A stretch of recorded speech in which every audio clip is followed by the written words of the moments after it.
Welcome back to Everyday Iowa. Money Monday here, sponsored by Farmers State Bank. With us this morning, would you reintroduce yourself to the class? It's been so long. Stand up, sign in, please, and tell everybody who you are. Sure. My name's Ryan Norton. I'm with Farmers State Bank Wealth Management.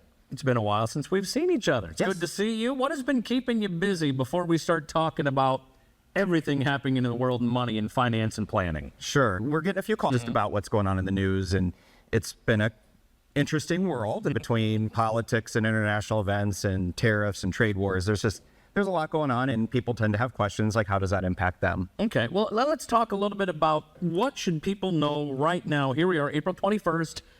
What words of wisdom would you give people for the next few days and looking back at the last few weeks? Sure.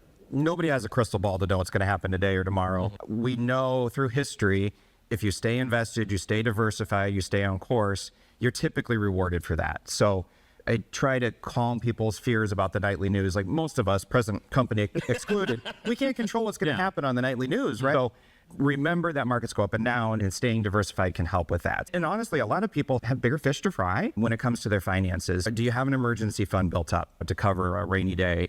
Do you have high interest credit card debt you need to tackle? Are you living within your means? If you're a family man or a woman, do you have life insurance? Is your estate plan in order? There's lots of things you can do to shore up your financial situation that has nothing to do with what the stock market's going to do today. And how do you, Ryan, tell people just to turn it off? That's got to be easier said than done. You know, don't worry about the day-to-day, but how do you get people to actually do that, short of just going to their house and cutting the cords? Sure. Well, first, I always try to listen with empathy. I work with a lot of people that are about to retire or who have retired. And when you see a big down day, it is scary. I get it. But with my clients, when I'm coaching them, let's first look at the plan that we created. Are we still on track? And try to reiterate, what are your goals, and see that we are on track to still meet those. And then I try to look at the real performance. So the stock market has had a wild ride, yes. From the start of the year, it went up, hit a peak at the end of February and came down. And then at the beginning of April, we had all this tariff business and big drops.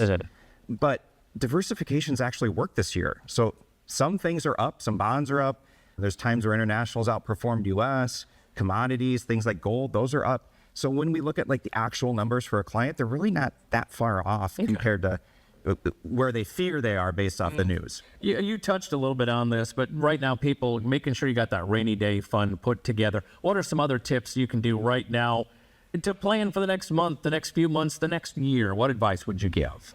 Well, I would tell anybody who's not working with a financial planner to sit down with somebody. Give me a call if you want, or reach out to someone that you can trust that can have a second set of eyes and see your big picture. Where are you at? Because we all have some blind spots. So that's a good first step. I would make sure you have a plan around your finances and your money. It really should support the lifestyle that you want, right? And if you don't have a plan, create one. Well, and I think it's interesting to point out, we talk about the banking side, but the wealth management side too. Now that is unique. Not all banks offer that. That's one of the things that sets you guys apart too. Yep, definitely. And being part of a family-owned bank, it's a neat, small town thing compared to some of the other firms in town. So you're a guy that deals with this on the regular, so I'm going to ask, if it's all right, some questions I see on social media. Do I need to be putting off big purchases right now?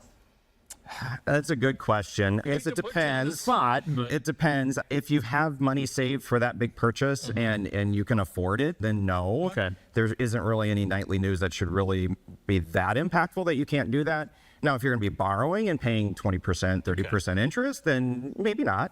Probably shouldn't be doing that anyway. A little sage advice from the man with the plan. Let me ask you about this. People need to make plans. Do they need to be making like instant plans based on what's happening from week to week? They shouldn't have to. Okay. Really shouldn't have to. I'm not a day trader. That's not my style. When we're investing for clients, it's for the long run. So years, 5, 10, 20 years down the road is our horizon. And I try to avoid any kind of instrument that might fluctuate so wildly that we have to like watch it constantly on the ticker, right? And that shouldn't be that need for having to be reactionary kind of out of it too. Yeah, absolutely. All right, we've got about 60 seconds left. One of the things you mentioned besides that rainy day fund is having a financial planner. You are one. How can people get a hold of you and talk to you and settle some of the noise? Sure, be happy to. Well, you can reach out to Farmers State Bank. Give us a call. My direct line's 319-730-6885. Or you can just stop into Farmers State Bank and give us a call. Always good to see you, sir. Good to see you too. Everybody hi over there for us.